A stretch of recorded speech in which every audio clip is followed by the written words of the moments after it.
مزدور لپکار دادی چې د ایماندارۍ سره دیانت سره او دا رنګي د لنه یو کار کوي ځان د کار نه خلاصي اکثر مونږ ګورو دیاړې لا مزدورې له کسر اوسته چې کله ته په سر ولاړې کار ښکلې کوي کار ټیک کوي پلستر صحیح روان دی دیوال صحیح روان دی پر صحیح روان دی بخر صحیح کوي یا لو صحیح کوي خو چې کله مالک اخوا شونو د غنمو بیخ وباسي چې سی وسره وکړو کلیش لیش پرېښودو که دو لیش دی پرېښودو بیا د هغه خپله خوښه ده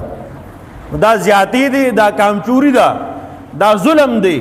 د مالک د کار سره دا ظلم دی دغه ظلم بدله بیا دی محترم اکثر تاسو وګورئ مزدور کار سړی ډېره مزدوري کوي مزدوري ډېره کوي که نه عام نن سبا 1200 روپۍ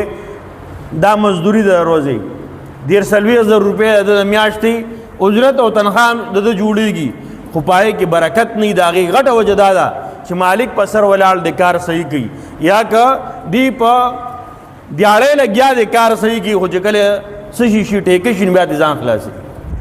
ټیکه شي بیا دې ځان خلاصي نو د مزدور په مزدورۍ کې برکت د دې وجې نه نشته محترمو چې دې کار دړنه نه کوي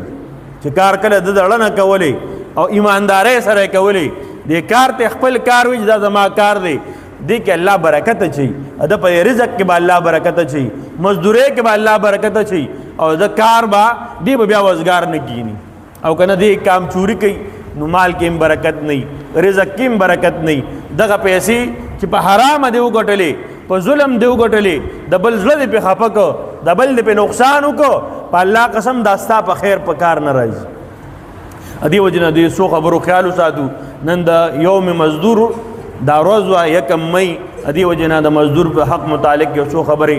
هم په مختصر ټیم کې ستاسو د وړاندې ذکر شوې الله دې موږ تاسو ته د حلال کسب توفیق را نصیب کی الله رب العزت موږ تاسو د حرامو نه وساتي او الله رب العزت موږ تاسو ټول ته د ټولو د حقوقو ادا کولو توفیق را نصیب کی یا پلار دی که مور ده که مشران دي که کشران دي که هغه غریب دی که مزدور دی که هغه مالک دی د ټولو خپل حق دی الله د ټولو د حقوقو ادا کولو توفیق را نصیب کی